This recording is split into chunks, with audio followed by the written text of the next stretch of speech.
The machine draws very little power, so this is an ideal operator to use on a solar system. You know, it only draws about 18 watts in standby, so you can have a couple of days with no sun and this operator will still open and close. Okay, it's a 24-volt machine like most of our other products have become, and the 4-channel receiver that I discussed with you guys earlier. Okay.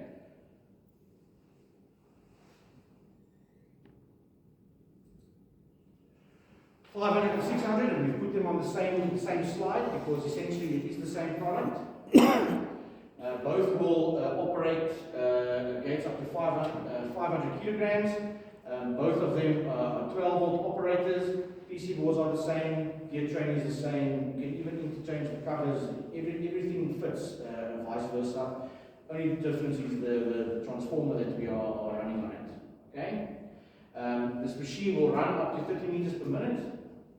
If the AC is connected, which is pretty fast, and then the 4-channel receiver built onto the operator, 1023 remotes per channel. Okay.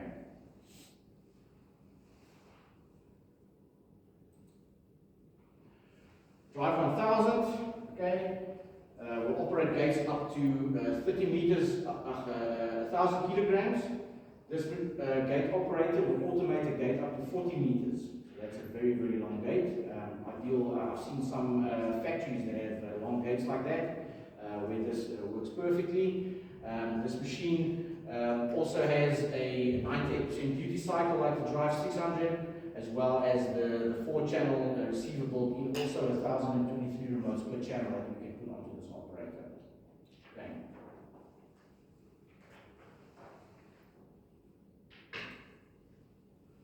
Alright, so a couple of golden rules to talk about when installing the Drive series.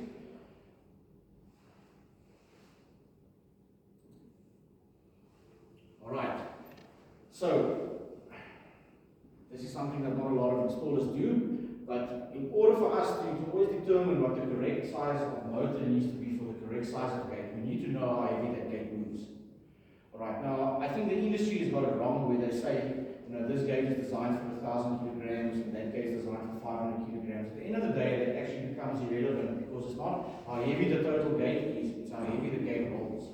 Okay, so a good item to have with you is a luggage pool scale, or a scale that you would weigh a fish if you caught it at the dam. You just pull the gate all the way open and all the way closed, because once we know what that weight is, we can with 100% accuracy tell you what machine is going to work. I've seen very often, you know, a big gate that actually weighs more than 1000 kilograms, but only rolls at about 10 kilos. Then we don't even need to put a Drive 1000 on that gate. The Drive 300 will do that job perfectly. Okay. Always test the load throughout the travel. So when you are taking the pull scale, pull the gate all the way open and put it all the way closed. Sometimes you'll find that the gate is not level and it might have a little hill or something that it has to climb on, and we need to know what the maximum load is that that gate is rolling at. Once we know that, we can tell you with 100% accuracy that the machine will work or not. The other side of the coin is I've seen very small gates, 4-meter palisade gates that I even struggle to open with both hands, and then you need to tell the customer, so either you need to fix this gate, make it run lighter, let's change the wheels or the rollers, or we're going to have to put a bigger machine for you on this gate because the small machine is not going to last. Okay. There is a diagnostic built into our LCD control cards where it actually measures the weight of that gate for you. It's something we'll show you guys just now in the practical session. But just to have a pull scale always in your toolbox just makes it easy for you to tell a customer, listen, this is what needs to happen. You need to fix this gate, or you have to put a larger operator on there. Okay. Always test the load while moving at the rated speed of the operator, and always allow lots of tolerance for climatic variances. Wind, rain, heat, and cold can vary loads very quickly. We find in colder areas during winter, if the guys put grease on their wheels, the grease freezes up and then the gate runs a bit heavier during those periods. At night when it's colder, it might be more difficult. There's a couple of things there to look at when you are determining what product to install for the customer. We don't have so much problems with it here in Johannesburg, but our friends down in Cape Town have a lot of problems with wind. And wind can also affect how the gate runs. So we need to just take those things into consideration when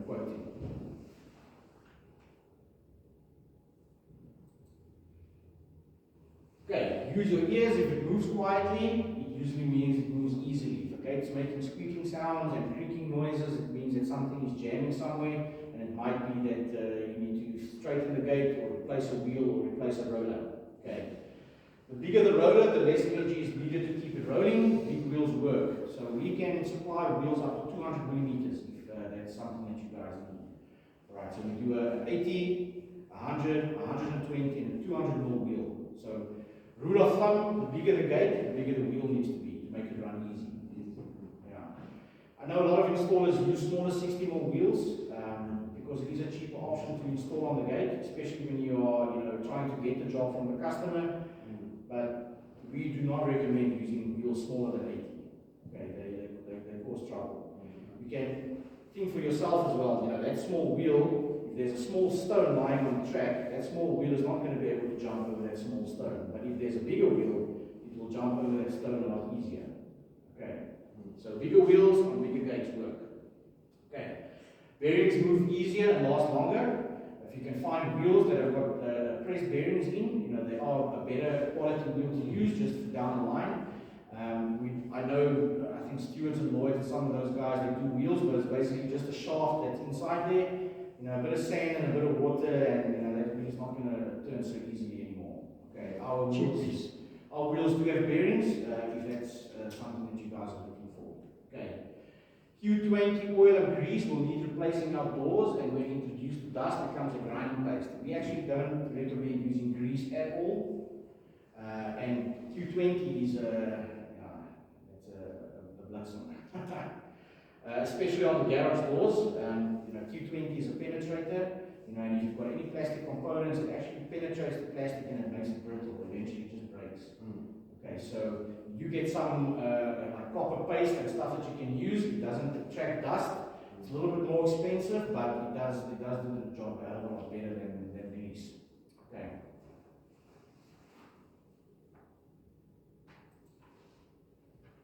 Alright, the movement of the load should always remain in the same direction as the operator's drive. Correct positioning and alignment of the operator is critical. Ensure there is enough space to allow this. Okay. Keeping the position and alignment of the operator in mind, the base of the operator is fastened to, should remain sturdy enough to handle maximum overload without causing the operator to shift. Alright, the plinth that you guys cast where the machine is installed is very important, because if that cement cracks or that machine moves and it's out of alignment, it means that the pinion gear and the rack are not going to mesh properly, and that's going to cause the operator to put a lot more load than is actually required. Okay, so you need to make sure that that plinth is proper and that you put anchoring bolts down deep enough to keep that base in place. Okay. The installation manual accompanying your nice SA automation product gives detail of suitable fastening methods for that product. Alright, it's something we'll talk about soon.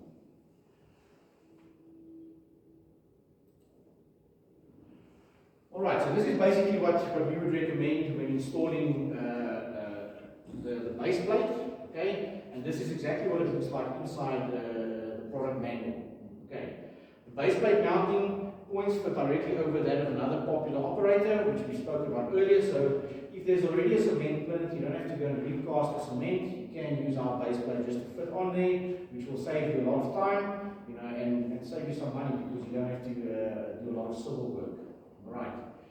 As you can see, it's got the 3 mounting points on the base plate, and that will then fit directly on top of the competitor base plate. Always make sure that your base plate is sitting flush with the gate, because if it is sitting a bit skew, it will cause the pinion and the rack to not mesh properly. Okay.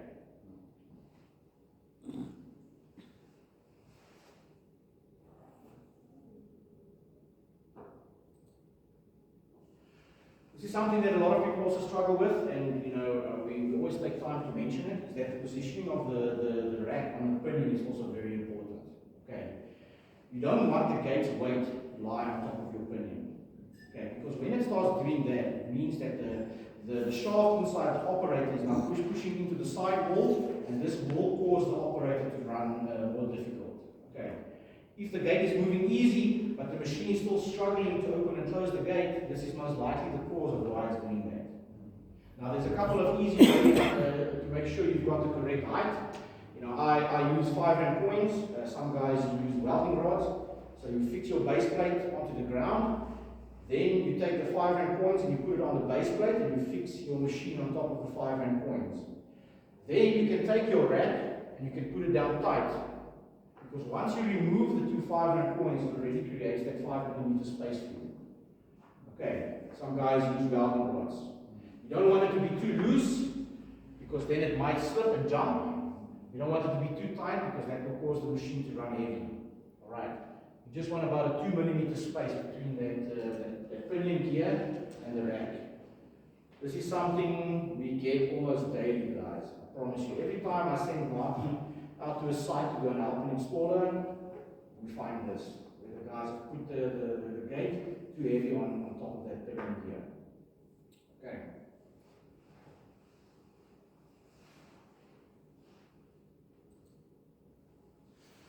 This is also something that guys get wrong with our product, and it's something we'll show you a bit later, is that with our older machines, we used to have two magnets. We used to have one on the open and on the closed position.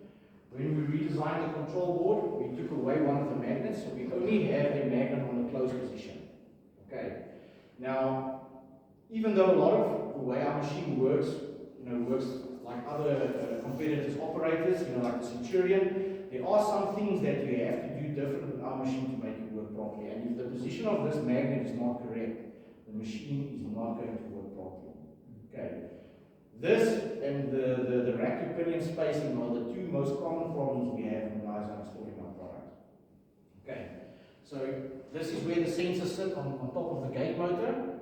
Now, Centurion's magnet sits about half a meter away. Alright, and this is what some guys think that our machine also needs to be. Ours doesn't work like that. This magnet is used as an origin magnet. Okay, so it must be on the closed position with the gate. That is also the method that we use to monitor the position of the gate. If guys are trying to force it open or trying to steal the gate motor, because the sensor and this magnet, they need to be together. If they move apart from each other without the correct input command, you're going to get an alarm condition. Alright. The other problem is that if this magnet is not in the correct position, when you finish programming the operator, it's going to run too far and it's going to hit into the end stop. Okay, and after 4 times that happens, the machine will go into a collision overload. So it's very simple to set up our machine. Actually very, very simple. With the gate in the closed position, you take the magnet, you'll see there's 2 magnets. It goes right in the middle of the sensor. That's it. Okay, you don't have to measure anything, you don't have to do anything else. Just make sure that magnet is in the middle of the sensor, like that. Alright. When you finish programming the gate operator, and it does the final setup procedure, it is going to leave a small gap at the end. Okay, that is normal. Right, do not adjust the magnet. There is a function built into our control board that is called positive close. Okay, the positive close function closes the gap for you after you've done the programming setup. Okay, in a previous version, in our version 7 control card, it was something that we had to activate inside the programming menu. We realized some of the installers were doing that and they were adjusting the magnet, so it's now an automated function.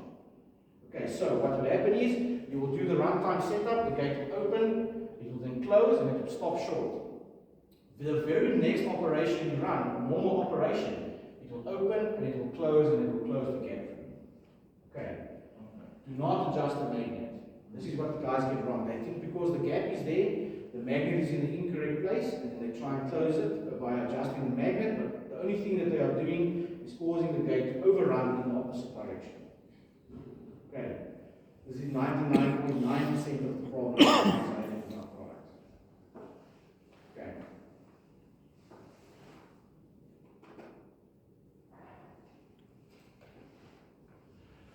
Alright, this is what the transformers look like in our gate motor range. The Drive 1000 has got a big toroidal transformer, basically a big coil that goes on the inside. The Drive 1000 is also capable of taking a 29-volt transformer. Again, we try and make the product versatile. The toroidal transformer is a more expensive part to carry in your bucky, whereas the 29-volt transformer I think costs $100. So if you get to a site and you need to replace a transformer quickly, you can use a low voltage transformer on the Drive 1000 as well. Okay. This is what the transformer looks like on the Drive 500. There's two varieties that we do on this. Okay, and this might be something that you guys have encountered in your everyday doings, is that some customers, and more of them will start asking for that, is that COCs are done when gate motors are installed. All right, when you're doing a COC, it means that there needs to be a circuit breaker installed at the gate as well to comply to safety requirements. So we do the Drive 500 in two types of transformers. We do the on-plate, which is where you will have 220 available at the gate, and that product might require the customers to request a COC from you.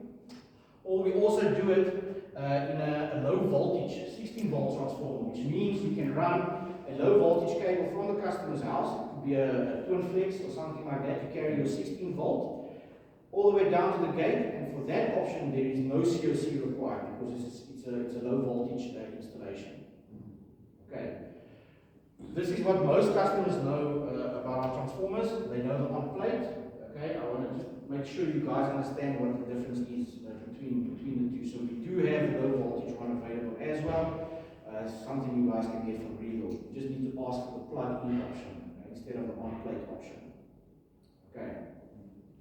And then this is what the power pack looks like for the Drive 600. Alright, this is also a big coil that goes inside the machine, and that enables the machine to run off the AC power permanently. Okay.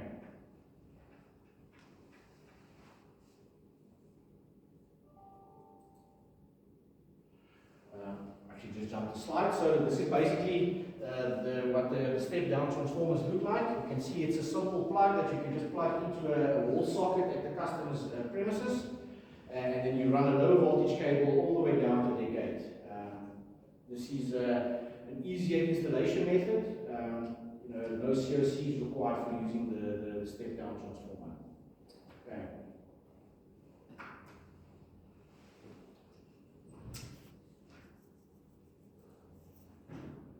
Alright, so this is what the three control cards look like. The Drive 300 looks a little bit different. Doesn't have the plastic casing around, but the way that the control card programs is the same. You'll see that it's got the same buttons on the board, left, right. You've got an X button to exit, and you've got a square button to enter. So the way that the board works is exactly the same.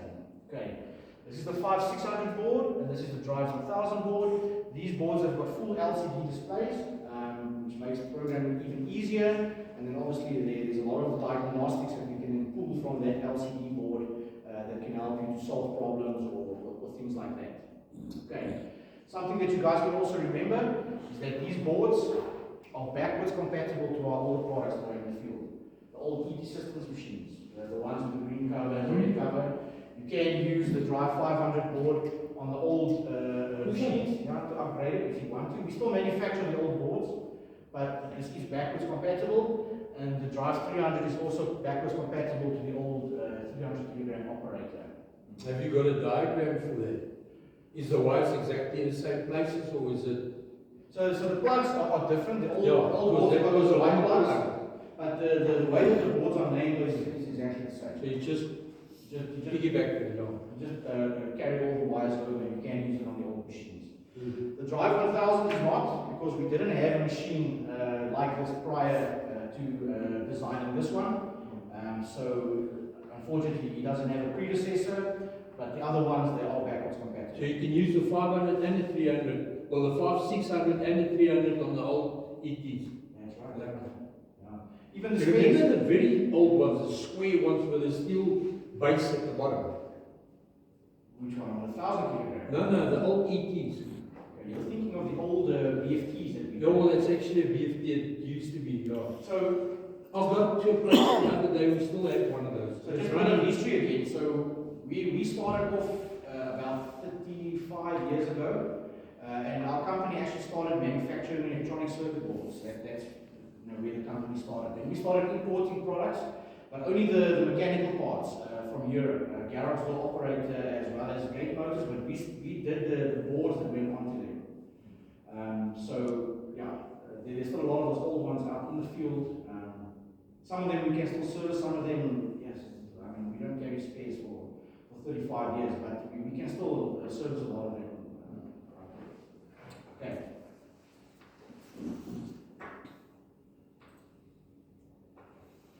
Alright, so the drive 300 operator comes standard with an onboard transformer.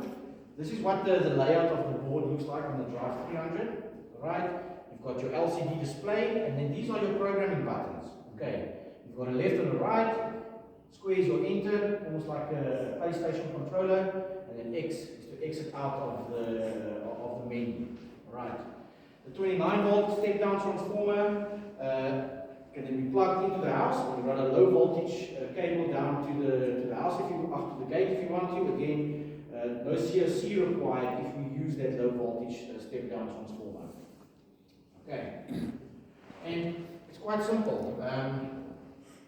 That's where we connect our AC, so that's coming from the transformer. This is where the battery gets plugged in. Alright, this is where the motor wires go. So that's exactly the same as what it was in the product. The plug is just a little bit different, but the wiring is all the same. Alright, this is where your auxiliary relay sits. So we could connect an external light to this if you wanted to, that you can use one of the channels on the receiver to activate. And if the customer wants a little bit of extra light. And then we've got all the auxiliaries, you know, for your beam, your loop detector, external receiver, if that's what you want. So it's got all of the features that the bigger products have got. Okay.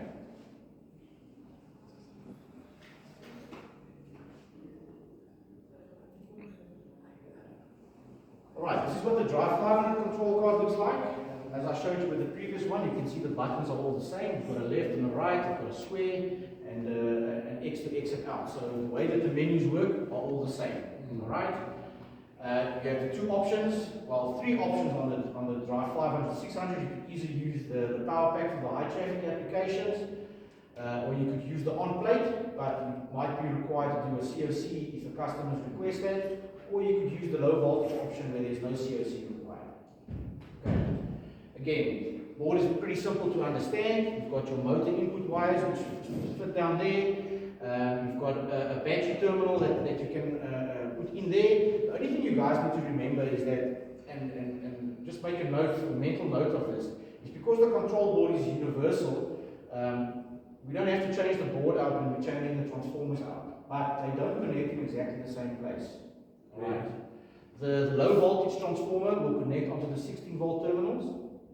Right. And your high traffic transformer will connect onto the PSU and the GND. Okay.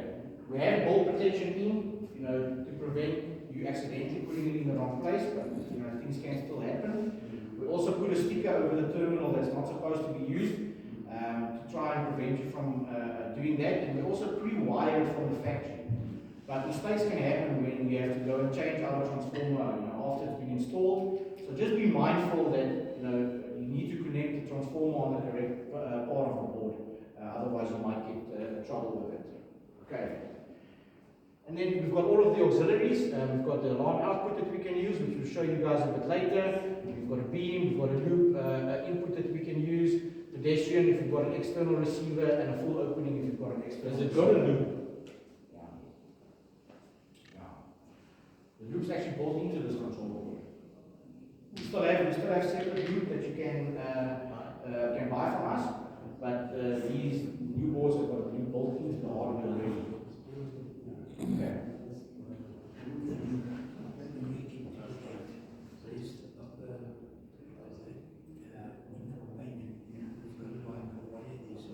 Alright, so just a couple of key selling points when we did the version 8 board. Alright, so we increased the motor force of the Drive 500, 600 with the new version 8 board. We increased the motor drive circuit load capacity. So there's a 30 amp fuse onto the motor circuit. So, you know, if the gate is in a collision, it needs to be quite a severe collision for that 30 amp fuse to blow. But again, you know, if that fuse is blown, you can tell the customer this gate was in a collision. Okay, because that fuse won't just blow on its own. Right. We improved the motor power drive circuit temperature monitoring. There's actually a temperature monitor built onto the board, and this is only really applicable in very high traffic applications. You know, because the and closing. We've improved that heat resistance, to make it run better. Okay. We revised the firmware in cases of multiple overloads, so it allows for less downtime. So what I explained to you guys earlier with the magnet being in the incorrect position, if the gate is running and it's heating up against the end stop permanently, eventually the control board is going to overheat.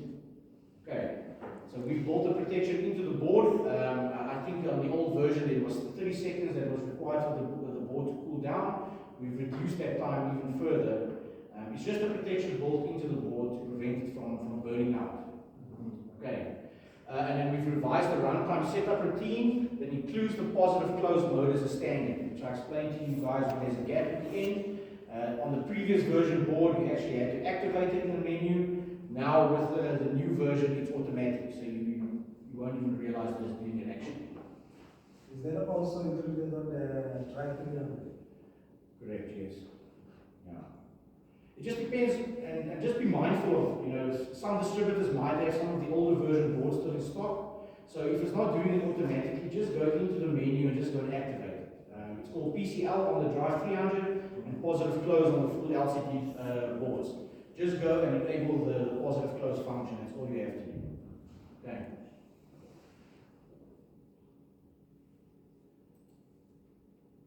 Alright, this is what the Drive 1000 controller looks like. Again, the design is identical.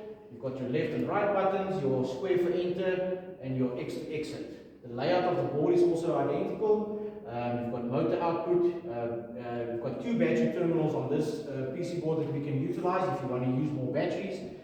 Same thing with the transformer options. The high traffic transformer goes onto GND and PSU, and then the low traffic ones will go onto the 29 volt AC inputs.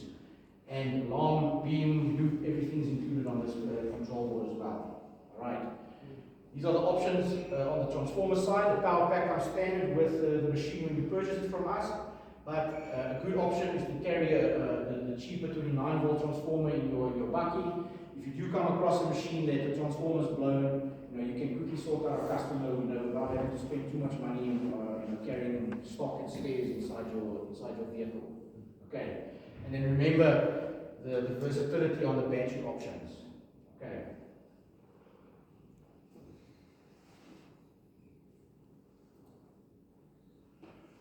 Alright, I've included this slide, and this is something that we are going to be spending some time with you guys, is how to wire the beam. Alright, so our gate motors work like an alarm system when it monitors the beam. There's an end-of-line resistor that needs to be installed. Okay. We supply the end-of-line resistor with every new machine that you buy. It's a 100 ohm resistor. If it is ever lost, you'll have to get another 100 ohm resistor, otherwise the beam will not work without that resistor. Okay. It monitors the resistance inside the circuit. If a criminal cuts the wire from the safety beam or he blanks it off, that is what's going to tell us that someone is tampering with the beam. Okay. Trust me, if you don't use that resistor, it's not going to work properly. Okay. We'll show you guys how to wire up the beams just now. Right. You don't have wireless, eh? We do. We detected an issue with a component on our wireless beam, so our engineers are busy reworking that. But we've had it all along. It's just there's something we need to resolve at this stage. But the wireless and the wired beams they wire up onto the machine exactly the same. It doesn't really matter if it's wired or wireless. For our training purposes today, we'll show you on the wired beam, but it will be exactly the same. Okay. Alright, this is also something that you guys need to take note of, the terms and conditions. Alright. All goods manufactured by NICE Group carry a 12-month